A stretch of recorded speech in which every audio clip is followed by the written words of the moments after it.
just gonna stay on Real Madrid for a second. Like, how do you configure that team and keep Guller in the team? Because in my head, the way I'm picturing it is Jude has to play, so Jude plays in midfield, so he takes the most advanced midfield position. But then Guller, I feel like, has to play as well.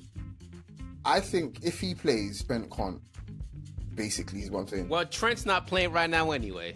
Yeah, that's what I'm saying. So I think if he plays on the right, then you play Carvajal, basically. And if he's not, then you can play Trent, basically. This conversation took a very anti-black turn.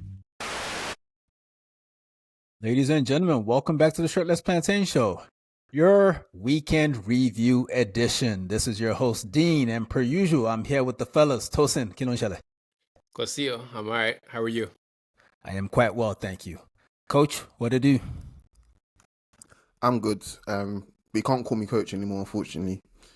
I go by the pronouns of like, share, and subscribe. So that's what you guys should do. I was going to ask us to call you something entirely different. But you know what? No matter what you call yourself, you'll always be ape to me. Love you, bro. I mean, that's fair. I mean, I was going to go with Max Power or Lance Uppercut, but yeah. I like, share, and subscribe, guys. So yes, that is a new name. Before we get into it, this is Coach's idea. I didn't want to do this, but he insisted. Tosin, what are you listening to lately? Music-wise? Maybe your parents. I'm not sure. Music, your parent. What are you listening to? The Clips album. Still? I've listened. Yeah. Okay. Listen to a lot of Mobb Deep, a lot of Raekwon, a lot of Nas. Just real New York shit. That's what I'm listening to right now. You will never be a real New Yorker. I don't care how hard you listen. You will never be a real New Yorker, okay? But good choices. Coach, what you listening to? What's that In It rap? Not even, no. No, I haven't got anything really relatively new.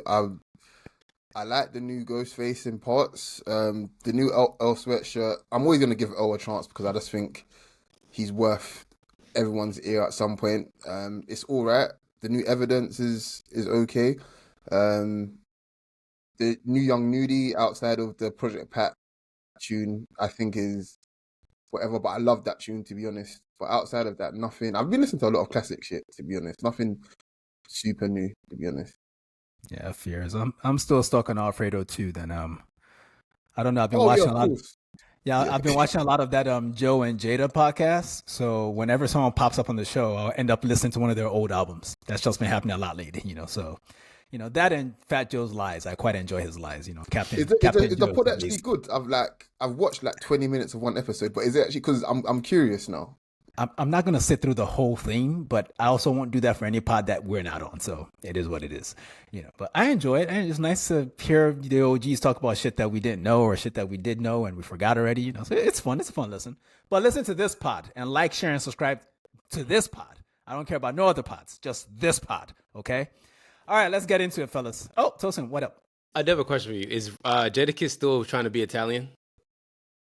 When is he not trying to be Italian? When I was growing up, I thought he was like an Italian, basically. He was a black dude that grew up in Italy.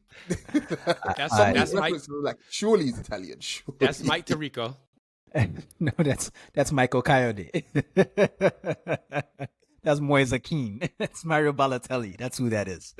All right, let's get into the football. We will not be starting in Pasta Land. Instead, we will go for the bratwurst in Bundesliga, where Leverkusen hosted Frankfurt in their first game since they shook Eric Ten Hag, I believe. And Kasper Hillman's tenure started off with a win, with goals from Alex Grimaldo, 2 free kicks, and Patrick Schick, a guy who, if you think about it, fellas, is pretty underrated. He just quietly bags his little 20-goal seasons, and we don't talk about him. And I'm fine with that.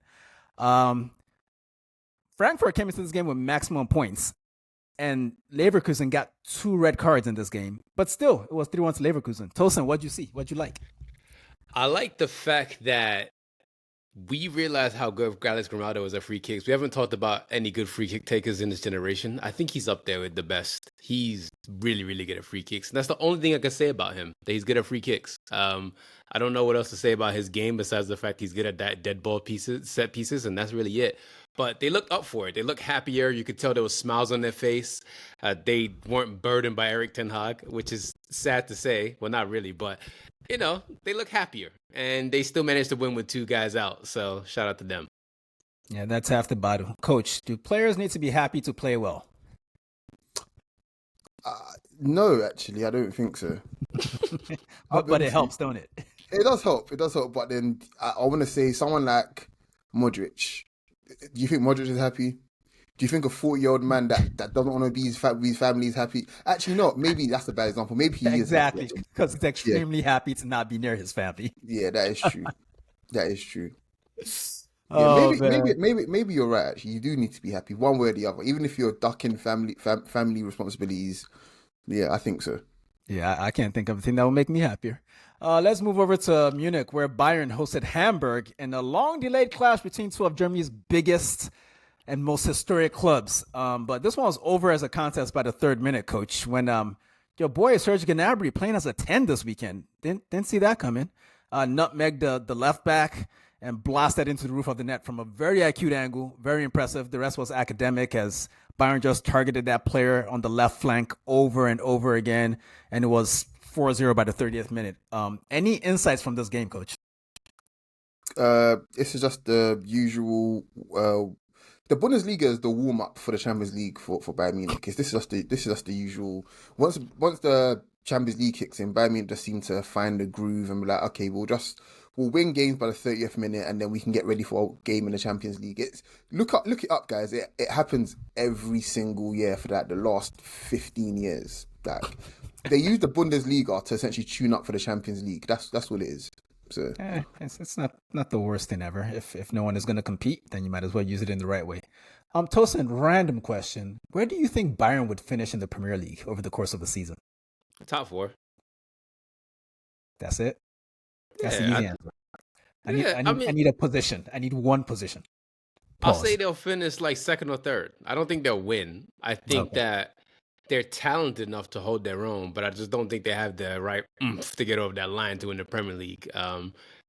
It's cool to beat up on players who sell bratwurst on the weekend and curry, but you come to the Premier League when you're playing against, guys who are pretty damn athletic their damn selves. You got a team that can go without Saliba, and they got Mosquera in. That's the sort of things they're going against. Hey, not too much on my team, please. Relax, okay? Like I don't like the way your jealousy is leaking out through the screen. This guy wants depth. Why would you want depth? You're homosexual behavior when you want depth. Relax. Depth is for Arsenal. Andrea Berta life. Relax, okay? Like, you Woodward niggas need to chill, man. But yeah, Harry Kane, man, he's gonna destroy all the stats in that country before he goes back to England. Yeah. Do we think he'll leave anything in the tank before he heads back? Like, he's got to finish in England, right? I mean, he's not. You really think he's? I don't feel like he's firing on all cylinders. Does he have to in Germany? No. We just talked about a guy who doesn't want to play, who doesn't want to be around his family. Harry Kane doesn't want to be around his wife right now. Harry Kane, he's doing that celebration with the ring kiss. I mean, if he doesn't like her, he's lying to her pretty well. You should all learn from him. All right, over to Heidenheim, who hosted Dortmund and lost 2-0. A guy whose name I wrote down, but I now refuse to pronounce, was dismissed in the 21st minute for a late tackle on Felix Mecha. And Seru Gurasi headed in at the far post to score in his 8th consecutive league game. Dortmund made sure they went into the break with a 2-goal lead after Max Bayer tapped in a Karim Adeyemi cutback in first half stoppage time. This looked pretty easy for Dortmund. I watched the highlights, and I don't recall seeing a single Heidenheim highlight, Tosin. Dortmund are finally becoming serious, but then they'll become unserious again. No. You didn't even. No. He didn't even. Here's how bad an unserious Dortmund are. He didn't even let me finish. I literally said they're being serious for now. They're gonna be unserious. He heard the first part. Said that's it. No. The man came up so fast. I'd put a stop to the madness. What do you mean, Dortmund and serious? Please, man. As he has a Dortmund kit in the background, by the way. Yeah, exactly. I know. Speaking of kits, let's run this by the fashion expert. What did you make of this Dortmund away kit? I don't know, bro. I like it, man. I like it. That's why I didn't ask you, nigga. Shut up. Mute yourself back. Fashion, speak. What did you call him in the beginning of the podcast? before he said after he said his pronouns? I can't say it in this context, and then I feel bad and racist. Because those kids are ugly as hell. I'm sorry. They're not great, coach. They're not. You would not spend money on that, coach. Would you? You'd actually buy them? Do you know what it is? Yeah, I'm a sucker for a good sponsor, and I think the Vodafone sponsor, now that it's not on United, is very, very cool. And I like the thing is, I actually like all of Dortmund's kits this season. I'm like, full disclosure, I'm not even joking. I really do. Well, their actual fans protested against it. So those of you that just happen to have a kit on the wall somewhere, I guess your opinions don't really count. But good for Dortmund. They actually won a game, so that's good for them. Mönchengladbach hosted Werder Bremen and lost 4-0 at home. They have now failed to score in 5 straight Bundesliga games, over 450 minutes of football. And they also have not won at all since March, a 1-0 victory over Leipzig. Are Werder Bremen that good? I feel like Mbangula from Juventus, they got him over the summer, and I could swear he scored in every game, Tosin. He's really good. He's changed their fortunes, but Mönchengladbach is doing a fusion dance of Aston Villa and Man United right now. That's what they're doing. It's very gross. Please explain that to the people who don't know what your problems are. First of all, Man United have not won any games since March, and Aston Villa hasn't scored any goals since the season started. So, whoa. Is that a real stat? No, yep, they're the only team in the top 7 divisions in England to not score a goal yet. That I believe because Unai Emery's involved. But the United thing, when last did y'all win? No, we beat Burnley. That's how bad we are that you believe. Oh, right. It was believable. Yeah, like we do this show every week, and I believe that for a moment. That's crazy. Ugh. All right, on to the next game. Wolfsburg hosted Köln on their 80th anniversary. But the standout feature from this game was Jakub Kaminski scoring the latest goal in Bundesliga history, 14 minutes into added time, to rudely equalize for the visitors in a game that should have been a party. I guess it still kind of was for Wolfsburg, but Coach, you saw this one. You said it was pretty dramatic. Yeah, I mean, it's just, teams don't like defending, and it's Germany. I've long since said that you're not ever meant to understand the Bundesliga. You just have to experience it, and this is the most Bundesliga game you'll see, guys. So go check it out if you can. What struck me more than anything is the fact that they were celebrating like crazy, not realizing there was like another 7 minutes of time. I was like, there's more than enough time here, guys. Hey, coach, to be fair, that free kick Wolfsburg score was celebratory worth. It was cool, but it's still the Bundesliga, bro. Like, chill. It's almost like, I don't know, prime Aaron Rodgers having 12 seconds left on the clock, and he's on, what I mean? That's what the Bundesliga is. 12 seconds on the clock on a shot of ayahuasca. All right, Coach. Bundesliga standings, please. Coach is fucking up our show. We're going to kick you off the show, nigga. Don't let this happen. Tosin, you jump in there. So, beat him. In order to basically wait for Coach, speaking of people who hate their family, that was Aaron Rodgers. He also hates his family, too. So he does. And we're back. Apologies, guys. Bayern Munich, who cares about the standings anyway? Bayern Munich are top, guys. Who cares? No, I'm joking. But Dortmund are second for now. Cologne in third on 7 points. St. Pauli, woo, Mitch, I know you're happy about that. Also on 7 points as well in fourth. And Eintracht Frankfurt are on 6 points in fifth. Guirassy and Harry Kane are fighting out for the Golden Boot. They're both on 5. Who got more goals right now? Harry Kane's on 5, obviously. Guirassy's on 4. So there's that. And Kane also has 3 assists as well. I hate this guy so much, man. Like he's actually gone there to take the piss. Like it's way too easy for him. He should have went to Spain, but it is what it is. He should have gone to City like he wanted to. Like then he could be failing together with them. But we'll get into that some other day. Let's head over to France, folks, in Ligue 1, where the bad, nasty man hosted Lorient and beat them 4-0. That would be Marseille, people. Early red card for Darlene Youngwa, Lorient player, sent the hosts on their way to a comfortable win. Debut goals from Benjamin Pavard, who shook everyone's hand in his introductory press conference. Very classy, apparently. I didn't realize that handshaking was so rare in modern-day France that we needed to report this on the internet, but here we are. And Angel Gomez scored as well, which was really nice because a couple weeks ago we thought he picked up a bad injury. So someone else scored the other 2 goals, but we're not going to get into all that. Tosin, anything else on this one? Yeah, the most beautiful thing about this game was Angel Gomez's boots, and that's really it. So His What goal boot was was he great in? as well, to be fair. Oh, his goal was great. Yeah, It it was. was. It's those white and like silver-ish MX95 boots that they made. Oh, okay, okay. The Yeah, new joints. Okay, yeah. cool. I didn't think anyone was actually going to wear those in game. After Mbappe got locked up wearing them shits last season, but we'll talk more shit later. Auxerre 1, Monaco 2. Coach, you saw this. You were excited about it. You're also thirsty. Get into it. I just want to like be clear here. Minamino doing what he's doing in France for the last like couple years is really pleasing to me because he didn't. I don't feel like he lit up. He put up any dreams in the Premier League, and it's very easy for players to just fall off the grid. And he's been one of Monaco's best players for a minute now, I think. And him getting the opener, and then obviously the fact that I think they went down to 10 men all day actually, if I remember correctly. They did. They did go down to 10 men. A tackle very similar to how Ugochukwu got sent off the other day actually against Liverpool.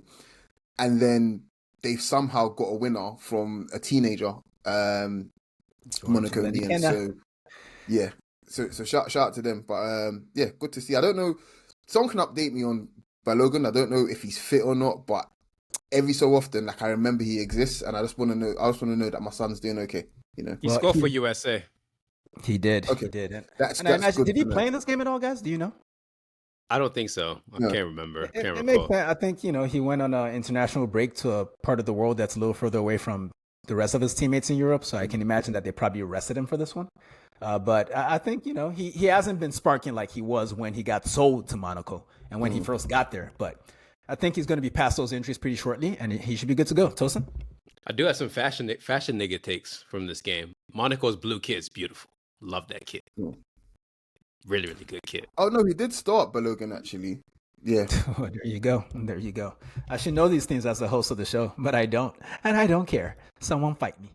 All right. Strasbourg hosted Le Havre and beat them 1-0. A late Joaquin Panicelli penalty in the first minute of added time settled this one. But the real highlight of this game was the Ultras protesting Emmanuel Omega's move to Chelsea or to Blueco, who also owns Strasbourg.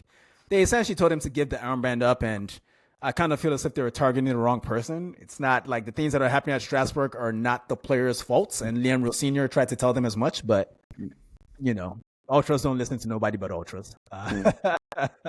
Tosin, you wanted to add some more color to this one?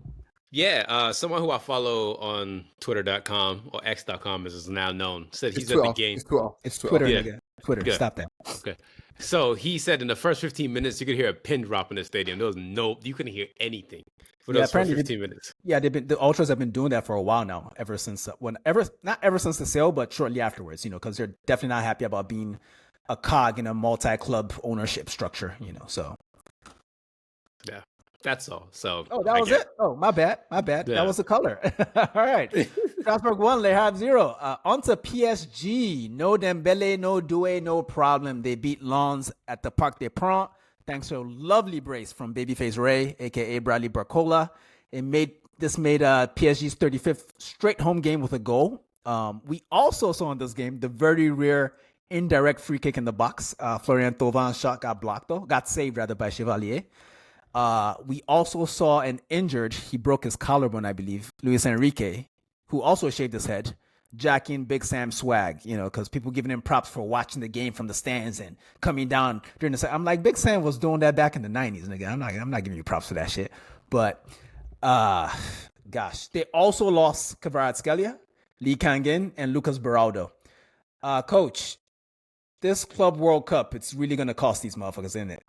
Yeah, I'm not even trying to sound bad man and trying to take the shine off them, but couldn't these injuries happen like 4 or 5 months ago?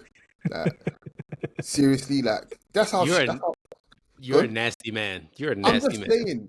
I'm just saying, because they would have been over it by now. It would have been a new season. They would have been over. You know what I'm saying? Has nothing to do with a Champions League semi-final or anything like that. I promise you guys. You're a sick man.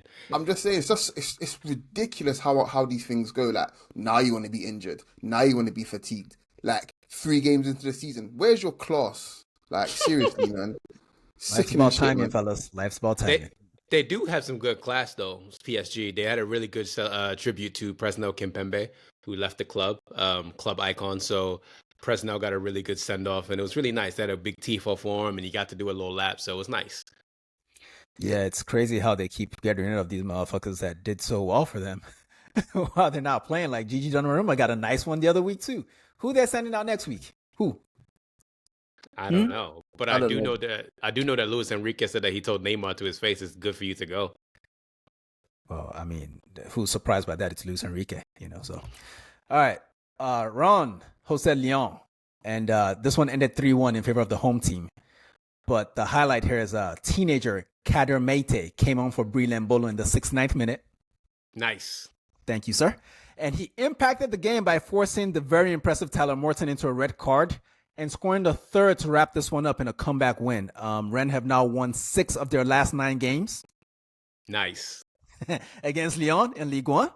And yeah, that was that for Ligue 1, my friends. Coach, standings, please. See how I stretched that please out so you have time? Yeah, I already had it here. I just want to say it's still kind of boring because we know who's first already, so I won't even say their name. Say it. Lille, no. But Lille are second on 10 points. Monaco are third on 9 points. Lyon fourth, also on 9 points. Strasbourg round at the top 5, also on 9 points. Yeah, I think. How many games so far, Coach? Four games? 4 games in. It's 4 games in. Okay, yeah. So the gap isn't crazy yet. No. But it will be by. Let's give it till game week 6 when they somehow all end up on 0 points and PSG are on 18 points. Let's do that. Yeah. Bro, somehow it will be December and they'll be ahead by 40 points. That's what happens every year. I'm fed up with this shit. Well, we come here every week. Thanks, Coach. Let's move over to La Liga, where we start at the Wanda Metropolitano. Atletico Madrid 2, Villarreal 0. I didn't see that coming based on the form of both these teams this season so far. But Cholo essentially decided to kick it old school. He started with a midfield that had Pablo Barrios and Koke in the middle. Prior to this, in previous weeks, he's been playing motherfuckers like, what's the American kid's name? Johnny Cardoso and Alex Baena. Good players, but not really Cholo-style midfielders, if you ask me. That's not to say he can't evolve. He's evolved the team several times over the years and kind of evolved them back to classic Atleti. But the fact that he went back and actually got a result suggests that this man is just going back to the future, I feel like. Barrios got the first after some great pressing, forced an error. And Nico Gonzalez, who had basically not even met his teammates before this game because they signed him from Juve. He had to go on international break to play with Argentina. Came back. I think there was maybe one training session, and he got right to it and got to go. They also, at the end of the game, Simeone, everyone knows he sprints into the tunnel because I don't know why he does that, but he does that. He needs to take a shit. That's why. That's what usually happens. Nervous shit it does seem like the kind of thing you would do after an Athletic game. But Tosin, do we think the performance this weekend is more reflective of the Athletic we're going to see this season, or do we think the first 3 weeks of the season where they were kind of fumbling is more reflective of what we'll see this season? I'm not going to answer your question. I'm going to answer in a different way. I'm going to do this. These are the sort of results that the reason why Atletico Madrid finishes third. So there's your answer. Well, they're supposed to finish third, though. It's not as if they're doing something out of the ordinary here. They're the third richest team, so they finish third all the time. Exactly my point. So there you go. That's how they finish third. They get their wins here. Can I just say that Villarreal definitely look like they're at best the 4th best team in La Liga. Yeah, I don't think they looked out of their depth today. And Pepe got Player of the Month for the first month of the season, and he looks really fucking good, guys. Like, not even guessing it. Like, he looks. I think he even hit the bar or the post in this match from a free kick. Correct. You know, that's what can happen when you're dating an OnlyFans man. Oh, well, here we go. Well, what do you mean? Here we go. I just want people to live good lives. Like, if you find a porn star, love her, and you will prosper. Sorry. Isn't that what? You're not better than nobody, nigga. I know you, nigga. I know what you do in your spare time, nigga. Get your hands off your fucking eyes, nigga, and answer the goddamn question. Isn't that what Pusha T said? Make that girl your world. Love that girl. Yes, or something like that. Yes, good advice from a man listening to the Clips album. As I was saying, guys. I think Villarreal genuinely probably have a good chance of finishing Champions League spaces again. Despite them playing Champions League now, I don't feel like there shouldn't be a hangover. But you never know. It's La Liga, but they're a proper outfit, man. They're really well coached, and yeah, looking forward to watching more of them, man. Indeed. Let's move over to the Real Arena, where Real Sociedad hosted Real Madrid and lost 1-2. Los Blancos continued their good league form away. Mbappe took advantage of an error in possession for the first goal, and Arda Güler scored a second, but not before the main talking point of the match, the Dean Howson red for denial of an obvious goal-scoring opportunity. In Spain, they're describing this as a controversial decision. Tosin, was it controversial? Very much so. He should have got a yellow. Militao was still back there, so it's just a yellow. But I will say, one of the funniest things somebody said online, I'm a grown man, I don't make these jokes no more. They called him Saddam Hussein. That's what they called him on Twitter. Who they calling Saddam Hussein? Dean Howson. So they spelled his last... Yeah, Saddam Howson. That's how they spelled it. Yeah. I see. That's pretty creative. I'll quite relax. I'll give them their props for that, but I don't think he deserves it yet. He doesn't. No, like they're talking about that nigga like he's not Jonathan Woodgate. Relax with all that. Like, come on now. Like, yeah. I'll be honest with you, I don't think that was red as well. To be fair, but he's actually I think Howson's actually played pretty well this season. He has. He has. So, he's their best center back, if you ask me. Yeah. But no one did, so I'll shut up.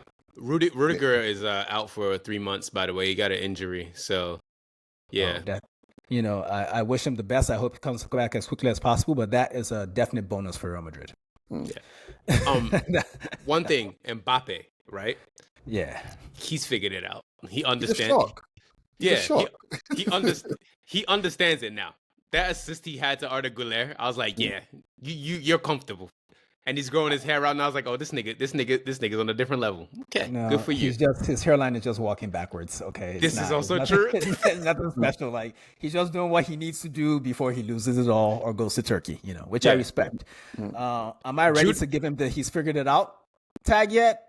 No, not quite. I want to see. I mean, if you score 40 in your first season, and you haven't figured it out yet. Then when you do, I mean, 44. Respect his pronouns. Well, guys, let's be serious about this. It's Real Madrid we're talking about here. What he does as an individual, that's a given. He's Kylian Mbappe. Nobody's really questioning that. Can he ally that with what the team needs to do to win trophies? Because they didn't win shit last year. So that's how I'm judging him at this point. I don't really care what he does. He proved in a dysfunctional team that he's gonna get his regardless. He told Vinicius, bro, that's my space. And he took it over. And he's continuing in the fashion he finished last season. So no doubts there. But I just want to see how the team performs as the season goes. And so far so good because they're undefeated in La Liga. So can't really question it right now. They got 2 big players back, by the way. Jude and Camavinga's back. Okay. Well, so that gives them options. I totally forgot about Jude. This is a good team.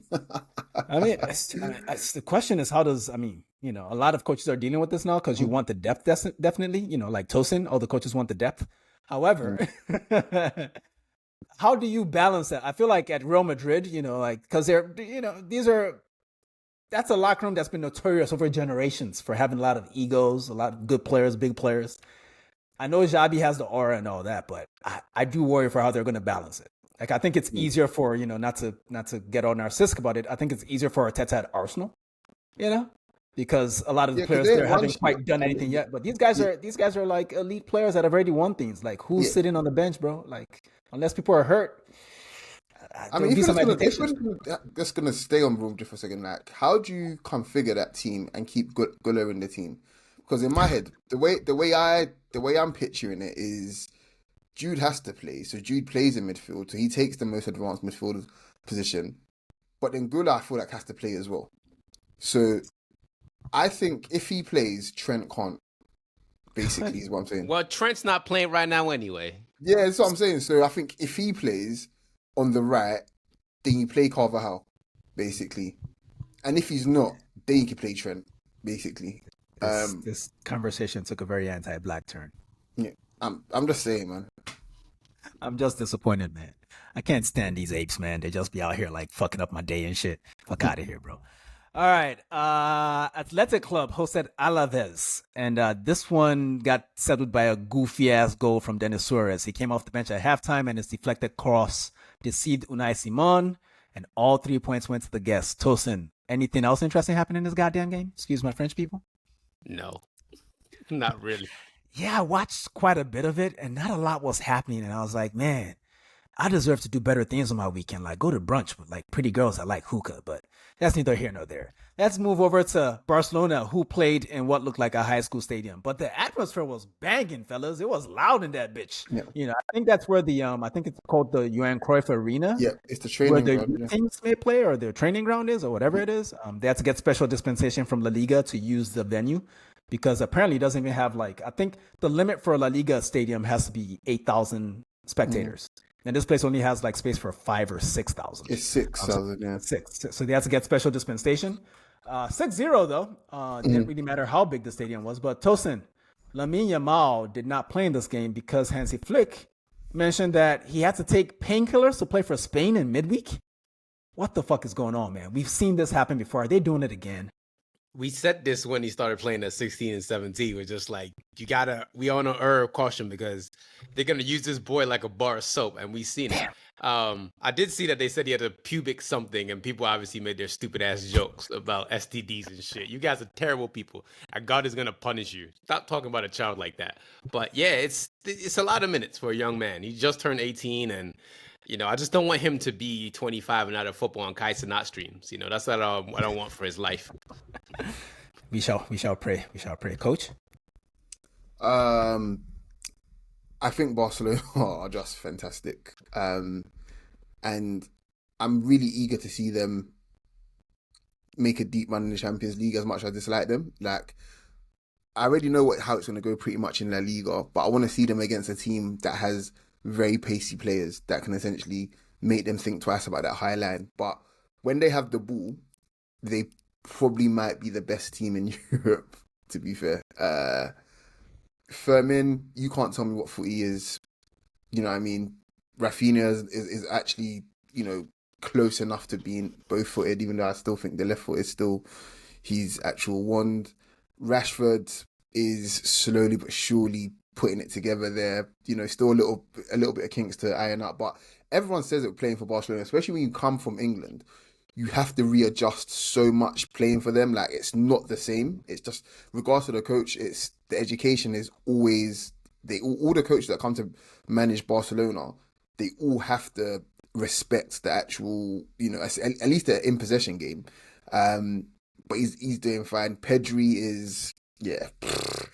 It's Pedri. Yeah. The fact that I think they were 3-0 up, 4-0 up before they brought on Lewandowski, and then obviously Rafinha as well came off the bench. Yeah, he came off the bench because he was late for a pre-match muscular activation session, which sounds a lot like what Nicolas Pepe gets every weekend. Yeah. And you forgot someone who came back, Coach. Oh, it wasn't Kabasi. It was Mark Bernal. Bernal, Mark, one of the marks. And back from his ACL. He got an assist as well, actually. Yeah, he got an very assist. Nice. But braces for Fermin, Ferran, and Lewandowski off the bench. Very impressive. But the intensity from Valencia was poor, man. They did not get a shot on goal until the 71st minute. Like, I don't care if you're an elite level team, which is what they are. They're playing La Liga. You gotta be able to do better than that. That was ridiculous, you know. But Barcelona, credit to them for punishing a lazy ass team. Coach, the standings, please. Indeed, we have Real Madrid 12 points. Barcelona in second on 10 points. Espanyol, their neighbours, also on 10 points. Getafe on 9 points in fourth. Bilbao on 9 points in fifth. Thank you very much, sir. Over to the pasta. We cook out the pasta. And we get to Tosin's favorite game of the weekend. Juventus 4, Inter 3 in the Derby d'Italia. I'd read my notes on this, but everyone already knows. Everyone that's listened to this podcast more than once and heard me talk about Inter one time knows that I don't want to be here right now. I'm going to just go ahead and call it. I ain't going to ask y'all no questions, fellas. We're not winning shit this season. Like, this is not me dissing Christian Kivu. This is not me dissing the team. I just think they've run out of gas, basically. You know, like, I saw Jan Sommer hand wave like 3 shots he would have saved 2 seasons ago. So I've seen what I need to see. It's a wrap. Inter will play good games. They'll be competitive, but they're not winning shit this season. Tosin, take it away. This was my favorite game of the whole entire weekend. Same. It was literally basketball. It was basketball. It was literally just two teams just punch drunk each other. It was fun. And the coolest moment for me was just seeing how you got two brothers just basically making fun of each other, playing against each other, and then you see their dad in the stands, which is really cool. And then the winner from Juventus was insane. That was the kid's first ever professional game or something like that. Yeah. And he just decides to like, hey, guess what? I got something for that ass, and just bangs it up top. So had a lot of fun watching this game. I think Serie A now has got to the point where they don't want to defend. They just want to do anything they want. We're going to score. So yeah, it's weird. The games between these two clubs tend to. I mean, last season they played a 4-4, if I recall correctly. Mm-hmm. So the Derby d'Italia is always a good watch. Vasilic Adzic, Montenegrin youngster, scored the winner in this one. The game was essentially a golazo off, if you will, because Chananoglu scored a brace, both bangers. Kenan Yildiz was like, he was like, I'm gonna take that armband off you for Turkey, bro. But here's my banger too. The Turan brothers both scored nice goals as well. Marcus didn't celebrate, if I recall correctly. He did. Yeah. Marcus did celebrate, and then he did two celebrations. He showed his back of his jersey, and then did his you're thinking of Kefren celebrated. No. Kefren copied his brother's celebration. So I don't think Marcus celebrated in the game. Marcus did it. I think Marcus did this little fake thing, but then Kefren copied whatever his brother used to do.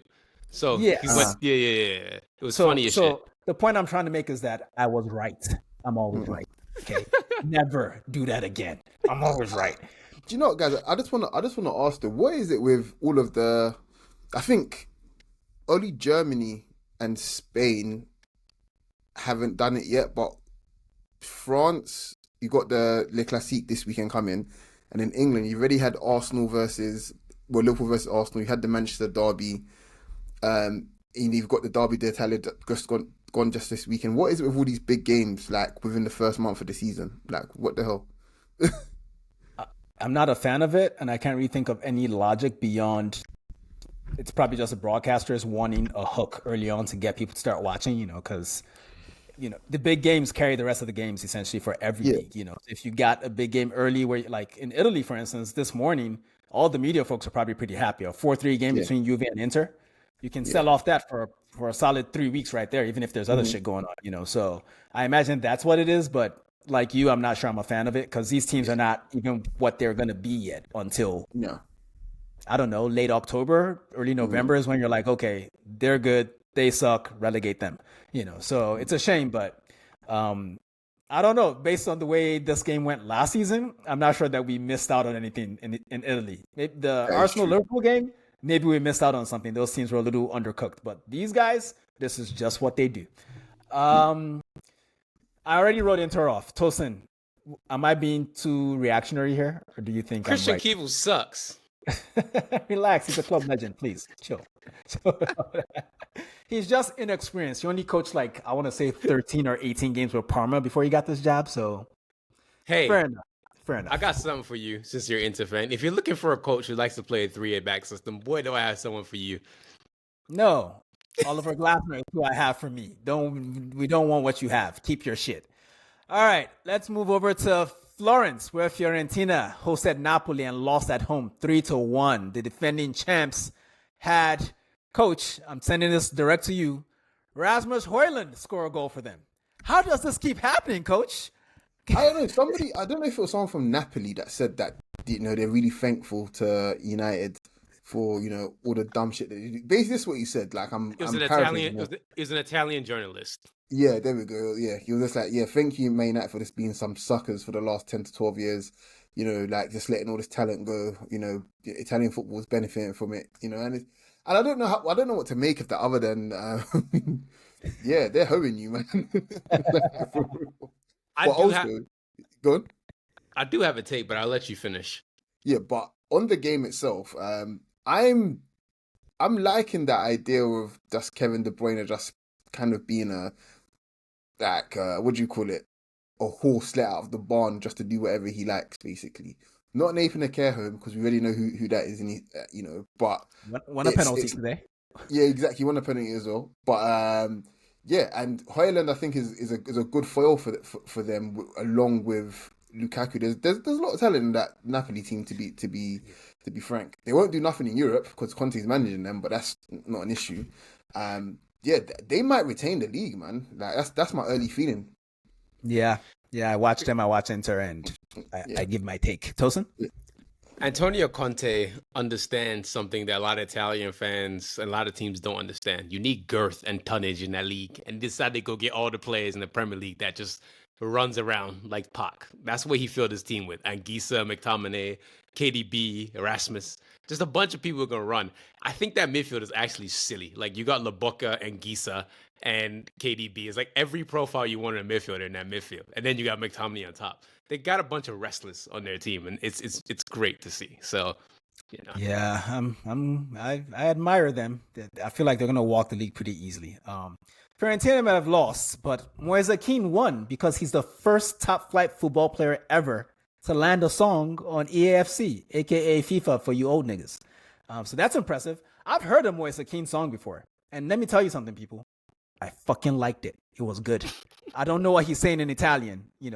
He might be calling me a nigga, but that's okay because he a nigga. But this shit was banging. And I don't know if it's a song I heard that's on EAFC, but I would definitely be checking it out once I get off this recording because I'm excited for him. I think that's pretty dope. It's been too long that we've had footballers rapping without getting a song on like EAFC, like have we had like a Dame Lillard song on NBA 2K? No, we don't like trash. No, don't do that. Don't do that. You may not like Dame Lillard, but Dame Dollar got some bars, man. He got some bars. I ain't gonna front on Dame Dollar. Who's the best athlete that's ever been a rapper or a musician? It's not Allen Iverson. Who? It's Dame. Dame can actually rap. He can, but I wouldn't give him the best. It's Roy Jones. No, it's not Roy Jones. The song is good. Y'all must have forgot it's a good song, but I don't think it's Roy Jones. We need to do the research and discuss this in more detail on a full episode devoted to this single topic. We've all listened to that Toby Lou joint, right? Is it Toby Lou? With the Dame's on the first song on that, and it's a good song. Now? Yeah, good for him. I won't be listening to that though. Just be clear. Just be clear. Back to the footy. Roma 0, Torino 1. Giovanni Simeone scored his first goal in a year to end Roma's winning streak at the Olimpico. Roma were doing really well until now. That's a shame for them, but that's their problem, not mine. Atalanta 4, Lecce 1. La Dea prepared for their match against PSG in midweek with the Charles de Ketelare inspired 4-1 win over Lecce. Tosin, you saw a little bit of this, didn't you? CDK is good. CDK is very good. Yeah, he's like a stretched out Dennis Bergkamp. That's the way I envision him. He's just one of those. Back in the day, we just call him a second striker. I don't know exactly what he's doing at Atalanta right now, especially now that what's his face Gasperini is gone, but it's still working. So shout out to him. Big fan. Also, pause on stretched out Dennis Bergkamp for safety, by the way. Yeah, I heard it, but I wasn't sure. No safety. Bang, bang, bang. Sorry. Coach, you can talk about Milan 1, Bologna 0. Your boy Luka Modric. On the weekend, he celebrated his 40th. Bagged his first goal in Serie A? Yeah, unfortunately, I didn't get to watch much of this. I just want to say that I'm expecting Milan to be even worse than what they were last season. That's just my prediction. No, seriously. Yeah. That feels like a hot take. It is. That's the point. Okay. All right. Because why are you signing a 40-year-old, bro? And they're gonna flog him as well. They're gonna use him like a bar of soap. I don't see it happening. Listen, they have the Milan laboratory. It's well famed for extending the careers of lots of old people, and Luka Modric hates his family and stays in good shape. I think they'll be okay. Allegri's not a good person, by the way. That's the only thing I gotta add. He's never been. Question, fellas, who does better this season, Inter or Milan? Inter. Still Inter. Damn. I'm trying to reduce these expectations, man. Maybe they'll play better. Y'all niggas some haters. Como 1, Genoa 1. I only watched the bit where Nico Pepe did something amazing. He did a little pirouette and shot in from distance. And I thought that would settle the game. But Tosin, what happened to make it 1-1? They got a red card in the 88th, Como did, and then in the 91st, 92nd round there, Caleb Ekuban scored a scrappy goal and they ended up 1-1. And then before the game, we saw a nice little Arsenal thing, whereas Cesc and Vieira next to each other. It was cute. Friends. So that's all that happened. Coach, what is your response to that bullshit saccharin? Yeah, I'll be honest with you guys. I only saw Vieira. I didn't see anybody else. So I really love Patrick Vieira. He's like, yeah, he's my personal midfield goat. So I don't acknowledge any other Arsenal number 4, apart from Ben White, obviously. But yeah. Hey, Coach, question for you: is Patrick Vieira the original ape in the care home? Nah, he's the entire care home. He's basically he's more like a transformer at Destruction Derby. Yeah. There you go. Yeah. There you go. That is a top 28 analogy on this podcast ever. And it's not 27.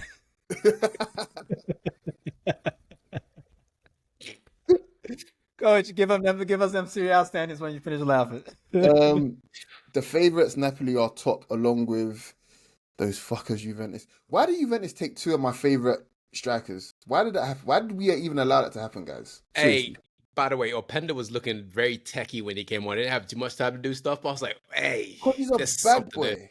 He's actually a bad boy. And if Juventus are smart, they'll cash in on him like as ASAP because I'm telling you, Openda can have a really, really good second half of his career, like a top second half of his career. I'm sure of it. But yeah, Cremonese are on 7 points in third. That's probably as good as it gets for them. Udinese are also on 7 points in fourth, and Milan are on 6 points in fifth to round up the top 5. Thank you, Coach. Over to the Super League, where all the rich people play. And we start, as the league started, with Arsenal 3, Nottingham Forest 0. The Arsenal edition is out now. Go listen to that. Pause this. Go listen to that. Come back and continue. We'll wait for you. Okay, you're back. Thanks for doing that. You're my homie. Tell a friend too. But Tosin, you didn't get to opine about this because you're not on the Arsenal edition with the rest of us. Any insights from the game? It's a professional job. Literally what I said, I spoke to Scott about this. I said, that's all Arsenal has to do. Be professional. Be the adults in the room. And also, wait, you know what? I'll tell you guys my winners and losers. Don't worry about it. I have another take for you there. Continue. Okay. Let's take that ADHD and suppress it small. Just suppress it small, or else. All right.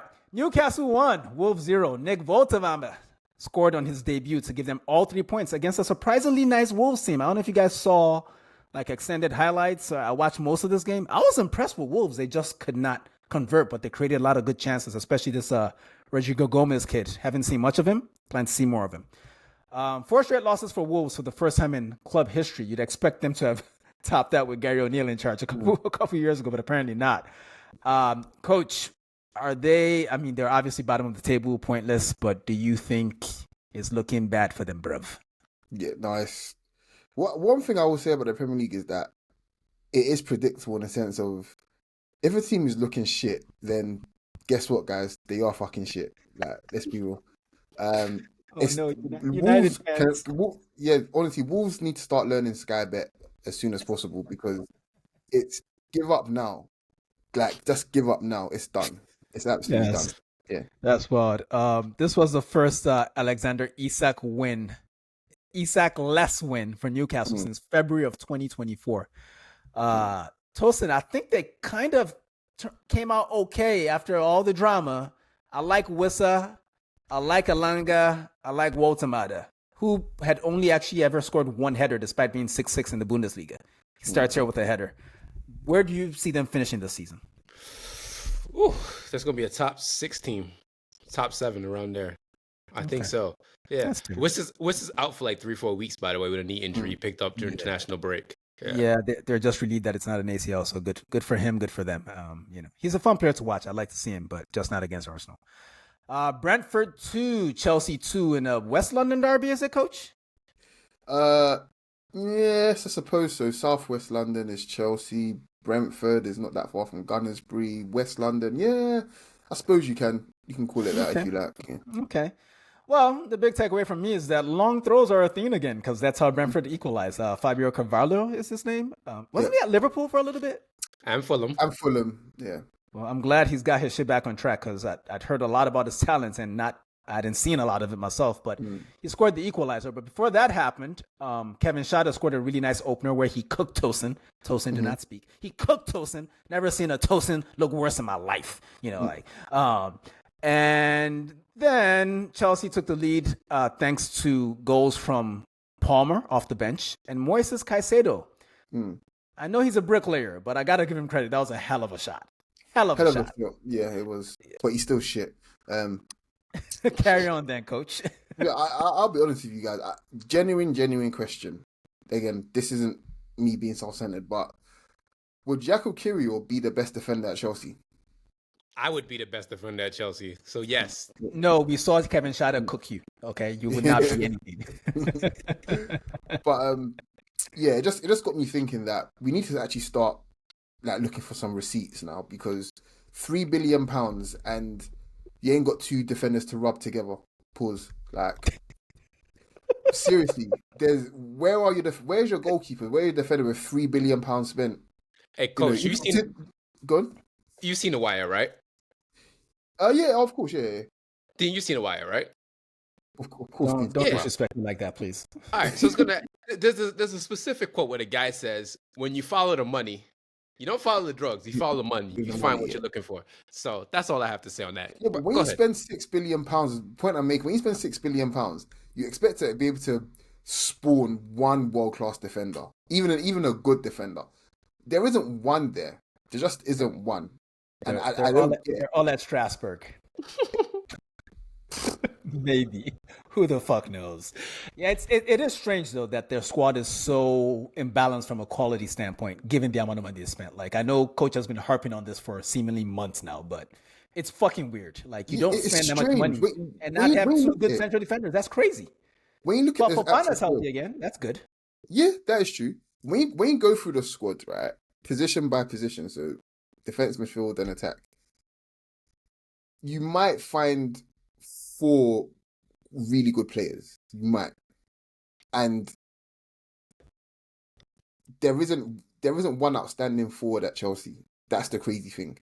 Most of their talent is in midfield. So you got the midfield three of Enzo, Caicedo, I suppose, but Enzo's shit as well, to be fair. But I'll just give it to them, and Palmer, and then everything else. I'm just like, Esteval's a good talent, I suppose, but everything else I'm just like.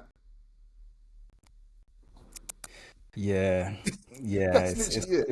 it's tough. Yeah, but Enzo plays football like Canelo boxes. That's what I'm not going to explain that. No questions. I'm not accepting any questions on that. Just go figure it out yourselves. You know what's my favorite thing about this game is that goal that Brentford scored was offside. But that's what Chelsea gets for the last couple of weeks with the whole VAR stuff. It was offside. Well, offside from which phase of play? Because you can't be offside from a throw-in, can you? No. So when the ball came in, and it started, then the guy was offside. So technically it was offside, but it made me so happy because guess what? Chelsea been cheating for these last 2 weeks going to VAR, so don't care. Man, you said that Chelsea too long. Been cheating for the last 20 years, say it bro. correctly so we can move on. Yeah, Chelsea have been cheating for the last 20 years, bro. Say fuck Chelsea and move on. You fucking morons. I'm tired of this. Cancel the show. Producer, cancel this shit. All right. All right, so the other London derby this weekend. There we go. Thank you, sir. West Ham 0, Tottenham 3. Ugh, man.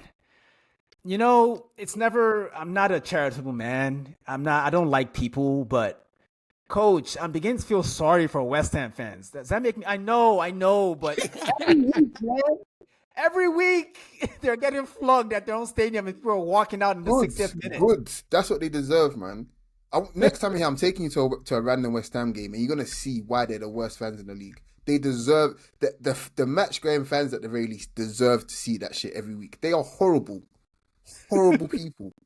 And I'll tell you what as well, it's crazy. I don't even know how they found time to even get to that game because most of them were at the march this week as well. Fighting for their country. So that's what even had me completely. I was like, wow, you actually managed to do both.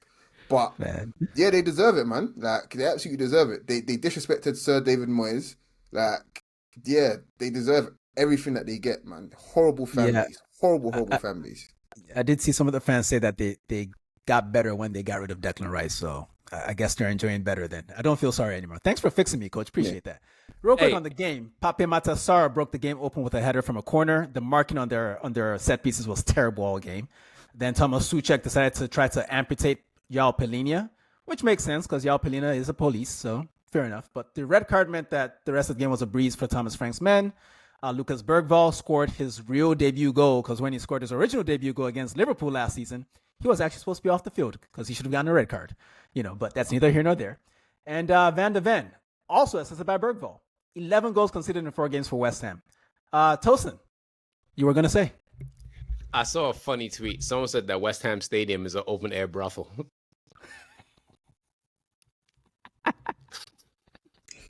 It's facts, though. It's facts. It's facts. And I'll tell you what as well, they love a fire drill. I'll tell you that much. They absolutely love a fire drill in that stadium. You know where else is an open air brothel with a very likable drill?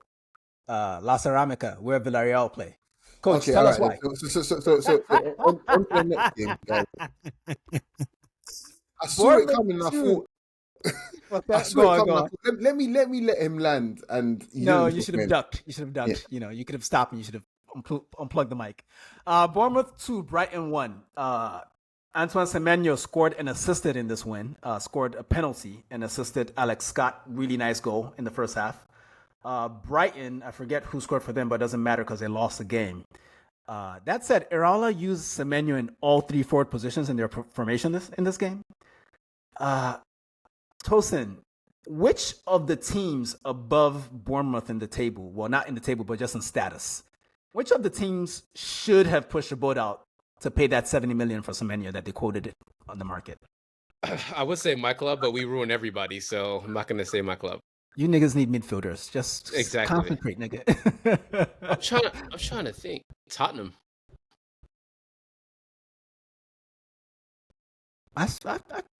I mean, he'd be useful at any of these clubs, to be honest. So there's that. I genuinely think he improves absolutely everyone. Like next summer, I think there's going to be a real bidding. Liverpool will be involved for sure. I think he's already better than Gakpo, to be honest. Like that's my honest opinion. Gakpo is good, don't get me wrong. I just think if we're looking at a glaring upgrade in this apparently stacked Liverpool attack, it's definitely the left wing. If they're not going to put Isaac there. I mean, well, you said Salah was washed a couple of weeks ago. Yeah. Why not upgrade him? Upgrade Egyptian with a Ghanaian. Semenyo can actually play on the right as well, so why not? To be fair, but it's Salah, bro. You know what I mean? So you got to give him a little bit of respect. But you said it, not me. I just repeated your words to you. Why are you moving like the fucking American government? I said what you said. Now I'm in trouble for it. What the fuck? Don't add anything else to that, okay? Trust me. I'm trying my best not to. I'm fighting my thoughts so hard. Yeah, intrusive thoughts are kicking my ass. But yeah, I think he gets in at Liverpool, he gets in at City, he gets in at Arsenal. To be fair, nah, man, he holding bench for Eze, but we'll argue about that. We'll argue about that some other day. But yeah, he's fantastic, man. Yeah. Also fantastic, Andoni Iraola. The fact that he replaced 3 of his starting defenders and they actually look better. I'm not even going to say they didn't miss a beat. They look better than they did last season right now. And that's with a couple of injuries, like Clivert just came back after missing all the season so far. Some other person I can't think of, but I'm just so impressed with the guy. And I dread the day he leaves because he's going to go to a club that I don't like. And it's not going to be fun because clearly he knows what the hell he's doing. It's one thing to have ideas. It's a whole other thing to transmit those ideas to several groups of players. They're basically like a version of, I want to say like Chelsea or Brighton, where they get these players in and the understanding is that when someone brings a good bid, you can go. And even with that, they just have such a distinct identity. And, Pep said it last season. This is a guy sort of setting the trend for the next wave of the game's evolution. And he's not wrong. These motherfuckers focus on second balls like crackheads focus on crack. Like they just direct, quick, and they surround the guy that gets the ball with a bunch of players, and it works. I mean, some shit in this sport is not that hard when you really break it down. And Andoni Iraola is the one breaking it down at the moment. Tosin, anything else from me? Yeah, what's it called? Got linked to Man United, Carlos Baleba, and he looks like a Man United player. Yo, I'm glad you mentioned him because he came off the bench in this game, and his performance. He got a red card at Bournemouth last season, so I think he sort of wanted to make up for it. I'm sure some of the fans were like talking shit to him while he was warming up, or whatever. And he came on the pitch and started playing with a lot of ego, and it didn't go well for him. Obviously, his team lost the game, but he just looked terrible. He looked terrible. He did not look like a player United should have been paying 100 million for. That's for fucking sure. He might get there someday, but he's definitely not there yet. So he needs some time. Let's move over to the derby, the Manchester derby. Tosin and Tommy went in on this. I respect both of them too much to actually listen to that podcast, but you should listen to it because Sad Man United fans is hilarious. I just happen to be friends with them, so it's not as hilarious. I'm lying. I'm going to listen to that shit right after this. It's going to be great. I got my lotion ready. Anyway. Coach, you saw the derby. What'd you make of it? I just thought that for me, we can talk tactics as much as we want. It felt like more of an emotional collapse from United in this one. Yeah, I'll be honest. I'm not hating on City, not even because we're playing them next, but I don't think they were that impressive, and No, they weren't. that's what is the most disappointing thing for United. Like they weren't that impressive, and they scored 3 goals without being good, basically. I mean, if City were good, it could have been 7, but they just weren't. They weren't good, and United still gave up 3 goals. That's why I'm not sure. And again, the value of having a somewhat functioning attack with the best striker in the world, these are sort of things you can get away with, basically. I think over the course of a season, you'll win a lot of games because you've got a somewhat functioning attack and you've got a striker that will put away 6 or 7 out of 10 chances, which is incredible. United, on the other hand, there were periods in the game I was looking at thinking, they're getting at City. Like they're getting at City. They're popping it through the lines, even though they're avoiding midfield, and they made City turn and face their goal, quite a few times. But they weren't doing much with it, and yeah, when every attack ends at Patrick Dorgu's feet, he's gonna be a good player someday, but he's not the one that's gonna make the difference in games. Like it should have been the other way. The attack should be ending on the other side with Mbeumo. Yeah. And maybe they would have done something, which is a shame. Because honestly, I was saying during the game, not even trying to be sarcastic, I was impressed by a lot of United passages of play, but once they got hit in the mouth once, they're just not very resilient, it feels like, emotionally. Like it's like they don't believe in the plan or something. So when things go wrong, they just kind of collapse, and Bruno is not a midfielder. Whatever this experiment is, it needs to end. The amount of times I've seen this motherfucker not track a runner, it's pissing me off. The Foden goal should not have happened. If Bruno just tracked his runner, that goal doesn't happen. We saw it against Fulham the other week as well. So it's tricky. Tosin, I know you're out on Ruben, but what would you like to add here? You know how we had an indirect free kick in the PSG game? They're like a very rare. In this United game, we saw something very rare. Usually we have an offside trap. We had an onside trap for the 3rd goal. They kept Haaland onside. So very rare, but it happened. This is the first Manchester derby I can remember where City had less of the ball, less passing, and less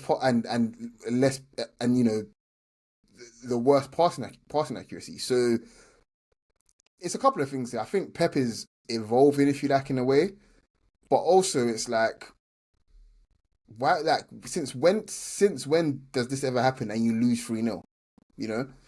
Like I don't know. It's just everything about United right now is just weird.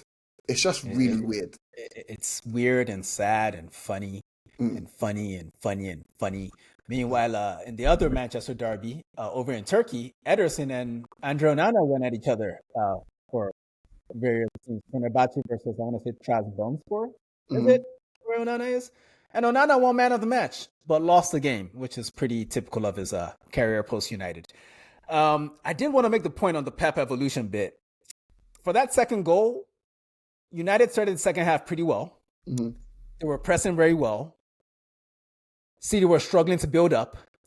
And they were like, fuck it, we're going to use our giant goalkeeper to kick the ball to our giant striker, Donnarumma, who that save from Mbumo just made me realize that, fuck, now everybody got to deal with this big Italian fuck. Anyway, they just bypassed build up and midfield altogether. Kicked for, they didn't even really, he didn't kick it to Haaland, really. He just kicked it out of touch in United's half. And from the throw-in, United switched off, someone got nutmegged, someone got dribbled, and the goal went in. And I just thought to myself, people can say what they want about Pep and how he's maybe ruined the game, but really your beef should not be with Pep. It should be with the people that copy him. Because this man is a coward that is willing to do whatever it takes to win a game. The fact that a Pep team would just bypass build-up and just lump it into the other team's half to get the territory so they can press instead of the other team pressing them, that is the most un-Pep shit I've ever seen a Pep team do, and it worked in the moment. But yeah, go listen to Tosin and Tommy cry. I listened to like 5 minutes of it before this pod. It's pretty good. Go listen to that. And like, share, and subscribe, and all that shit Coach said earlier. All right, let's move on to the next game. Fulham hosted Leeds and won 1-0. Not a lot happened in this game until Kevin. And we're not going to make that pun on this fucking... It's not a pun, but we're not going to do that on this podcast. The first one that does it sends me $5. Thank you very much. But nothing happened until Kevin came... Sorry, I just want to ask quickly. I just have this weird urge to watch Home Alone. I don't know if... No? Nobody? That you can do. I'm okay with. Okay. But Kevin came on. He made a difference. He immediately looked like the best player on the pitch. Some beautiful crosses, some nice one-on-one play. But he didn't really contribute to the goal. That was an own goal, an extremely late own goal from Goodmanson. Just really unlucky. The ball just hit him and went in, basically. I felt bad for him. Daniel Farker said he was crying in the dressing room, which makes sense because with Leeds, they're going to need to defend really well this season if they're going to get anything out of the season. I don't see it happening. They've only scored one goal. It was a penalty. So if they're going to be throwing goals into their own net, it's long for them. It's real long for them, guys.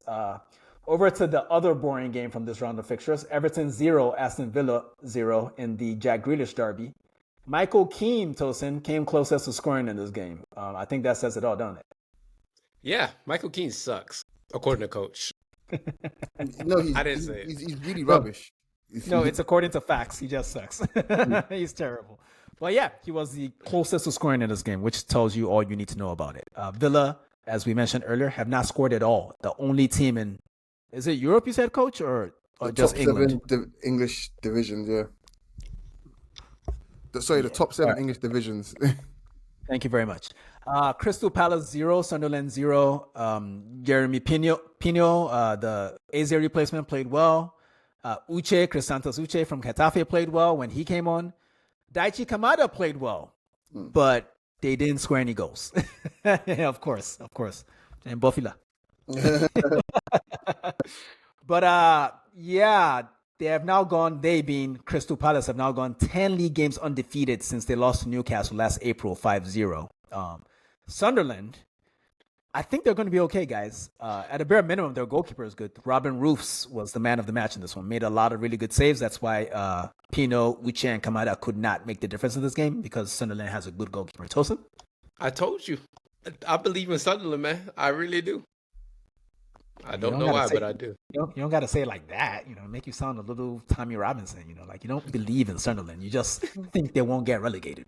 How about we stop there? Let's not push it too far. Burnley 0, Liverpool 1. I thought Liverpool were pretty toothless in this game. They weren't very good, but they tapped into that ball devil magic to steal the 3 points at the last minute. Ex-United man, Hannibal Medri. United just fucking everything up everywhere. Can't stand these niggas. He needed a late dumbass handball to hand Mo Salah the chance to win the game from the spot, and Mo Salah did what he does. Coach, will this luck ever run out? I feel like I said this all of last season. All of a sudden, these niggas was winning shit, and we were just standing there like Nicolas Pepe before he met his wife. Yeah. When does the luck run out, Coach? Well, all their matches this season so far, they've all got the winners from 80 plus minutes onwards. And I just don't think over the course of a season you can't play like that every week, basically. And if you do win like that every week, then fair play to you. But I don't think put it like this, you normally get 4 of those sorts of wins over the course of the season. Like you do, if we're being honest. You got them in your first 4 games. That tells me that a big correction slap is coming, basically. You or sound like multiple coaching flaps. you know what you Yeah. both sound like? Mick Go on. McCarthy.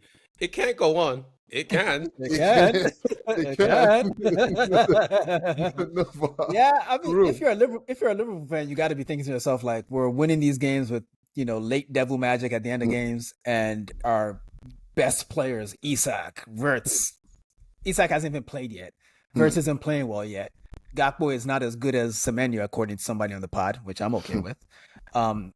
Salah has scored 2 goals this season. He was on a much better pace at this point in last season. So if all that's happening and you're still winning maximum points, you gotta feel good if you're a Liverpool fan, right, Tosin? I asked my dad. You'll get back to us on the weekend preview later this week. Yeah. Coach, you had a few more thoughts on this one. Yeah, just in Liverpool in general, like, I really respect the way Slaughter set them up. Like he gets his players to commit at the Slut. but he gets his players to commit, and they I want to say it in the most basic terms, but they stand in positions where they can hurt that opposition basically. The more the higher they get up the pitch, the more players are like flooding dangerous areas, which is good. It's brave, and that's probably why they're getting the rub of the green right now. I just think once teams start being a little bit braver against them, they'll start picking holes. I think it's not going to be like, oh my gosh, Liverpool are getting smacked every week, because Liverpool will still very much challenge for the title. Like they're going to be right up there to the very end. I think personally, but they got this air of invincibility that they have. I think teams are going to start looking at it and being like, we can get something today, So one can hope. One can hope, because the one team that actually made them play differently got accused of being too defensive and all that shit. So hopefully other teams learn a lesson. That will do for the Super League this weekend. Coach, standings, please. Do I have to? Yes, you do. It's your job on the fucking show. You don't do shit else but sit there, fart, and do the standings. I'll get to it. Yeah, Liverpool on 12 points, Arsenal in second on 9, Bournemouth on 9 as well in 4th place, and Very nice. Everton in 6th place on 7 points. Something happened there, but we'll leave it the way it is. I like it. I'm down with that. All right, folks, we have a slightly new feature, nothing fancy. We're calling it winners and losers because we're very original. But I would like each of you, that would be not you motherfuckers listening, the fuckers on the pod with me, to give me your 3 winners from this weekend. Tosin, you go first. Noni Madueke is my first winner, because all you Arsenal fans are saying no to Noni. Guess what? Yes to Noni. Shut up. You're wrong. That boy's been cold since he's at Tottenham's Academy, and he went to PSV. I watched him at PSV, and you know what I wanted at PSV? I wanted to play for Nigeria. That's how I know I like Noni. So that's my first winner. Second one is Bayer Leverkusen. They won with 9 men, so clearly 9 is better than 10. Hog. And my other winner is Lilian Thuram's genetics. He had 2 sons playing the Derby Italia who scored, and that means he has good genetics. I'm not going to say what I was going to say, but he has good genetics. So Lilian still Thuram's pause genetics anyways. Out here focus on another man's balls and shit. Fuck out of here, bro. Coach, who are your winners? My winners are Barca, because they clearly can play without Yamal and still score like 50,000 goals. So it's clearly a good system. It hurts me to say this, but Juve as well are also my winners this weekend. To win a game like that, I always compare it. When I see games like that, I always compare it to the classic Newcastle versus Liverpool game from like 95, 96 season, I think, something like that, where I think Collymore got the winner, and that finished 4-3 as well. And speaking of Liverpool are also my winners as well, because they're currently outright leading the league, again without playing particularly well, and they still have arguably the best striker in the league to actually come into the team. So yeah. Good stuff. And on to the losers. Tosin, 1, 2, 3, go. Ruben Amorim. He holds the worst percentage of any Manchester manager since the Second World War. So he has the worst losing percentage. Second is Aston Villa, the only team in England's top 7 divisions by a goal. They're the only team out of 162 in the English teams, that includes the North and South division, that's how bad they are, to not score a goal. So yes. And my last loser of the weekend is Canelo Alvarez. for obvious reasons. Yeah. Coach, who you got? You took my Villa. But yeah, it's literally that I just haven't heard any comparisons with the current Arsenal manager. That's the thing that's just getting me more than anything. So there's that. Fascinating. And then Chelsea, for the reasons we spoke about before. I still need receipts. So there's that. And unfortunately, Dean, your beloved Inter, they're old. You've got Jan Sommer in goal. It's yeah. And they also have coaches. They have coaches' favorite striker up top too. No. I want to make the point that as much as I fuck with Inter, they're not beloved anymore. Okay, beloved is for winners. Okay, you put them in the losers bracket, so they're not beloved. They just cool. Like we, I'd be like, you up? That's me and Inter. You up? That's it. That's it. It ain't no real shit. We ain't going half on a mortgage or half on a baby or none of that. I'm done with these niggas. All right, the Champions League returns this week. When you hear this, it might be Tuesday, it might be Wednesday, but there will be Champions League games on. And we're going to run through the notables, if you will. And we start with Tosin. Tosin, Atletico Club hosts Arsenal. What happens in that game? Arsenal wins 3-0. I like it. Juventus versus Dortmund. Juventus wins 2-1. Tottenham versus Villarreal. That ends up 2-2. I like that. Real Madrid versus Marseille. 4-1 Real Madrid. Oh, wow. Bayern versus Chelsea. Bayern's going to win 6-0 because I hate Chelsea. I'm not going to say anything good about them. The Nico Jackson derby. Love it. PSG versus Atalanta. 2-1 PSG. Okay. Ajax Inter. That's going to end up 1-1 or maybe 0-0 actually, but not a lot of goals in this game. I see Inter winning that one. Liverpool versus Atleti. Liverpool are going to win 2-1. Okay. Newcastle versus Barcelona. Barcelona are going to flog them a good 6-1. I love it. I love it too, but it's not happening. Man City versus Napoli. KDB is going to dance on Pep's grave. 2-1 Napoli. I will be there. Coach, you are very much you have all the subscriptions. You pay for Sky, you pay for everything because you're wealthy as a motherfucker. Which games? There are 3 game nights in the Champions League this week. Which game are we putting on the big TV? Not on your laptop, not on your phone, on the big TV on Tuesday. On Tuesday, for you guys that want to be early, I'd go Athletic Club Arsenal, to be fair. I think that would be my big game. I looked at Real Madrid Marseille, but it's not for me. Yes, it's not moving yet. How about on Wednesday? On Wednesday, I had to pick between PSG at Atalanta and Bayern Chelsea, but I'm gonna go PSG Atlanta, I think. Yeah, you made the right choice there. That's the always go hipster. Always go hipster. Yeah. And on Thursday, are we going to have many more of these Thursday Champions League dates? Is this just I think we only get 1 or 2 match days of this, to be fair. Okay, good, because I don't like that shit. Well, who should we watch on Thursday? This is tough. I'm going to go Newcastle Barcelona. I got to deviate from you on that one. I was going to say Man City Napoli as well, but I'm going to go Newcastle Barcelona for me. Yeah. Fair enough. There's no wrong answer here. I want to see how hard they're going to run. Like, Bruno Gomes is running like a headless chicken, and Joelinton's running like a headless chicken to try and press Pedri. I want to see that. Try and do that, you fuckers. Yeah.